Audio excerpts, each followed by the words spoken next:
Sa mga kapuso nating motorista, paghandaan na po ang inaasang big-time oil price hike na dulot po ng lumalalang tensyon sa Middle East. Ang ilang kumpanya naman ng LPG nauna nang magpatupad ng taas presyo. May ulat on the spot si Bernadette Reyes. Bernadette? Pia, kung may oras ngayong araw, makabubuting magpagas na ang mga motorista. Isa kasing big time na dagdag singil sa petrolyo ang nakaamba. Ayon sa industry sources, 1 peso hanggang 1 peso and 40 centavos hanggang 1 peso and 60 centavos per liter ang posibleng dagdag singil sa unleaded gasoline. Habang 90 centavos hanggang 1 peso and 10 centavos per liter naman sa diesel. Ang dagdag singil sa petrolyo dulot ng pangambang itutuloy ng Amerika ang planong pag-atake sa Syria. Nagdudulot tuloy ito ng pangamba na maaaring maapektuhan ang supply ng langis.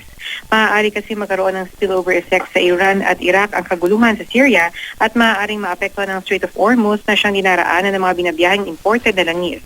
Samantala, nagtaas din ng hanggang 4 pesos kada kilo ang presyo ng LPG. Una na nag-abiso ang Solein ng 4 pesos per kilo na dagdag singil o 44 pesos kada 11 kilogram na tangke.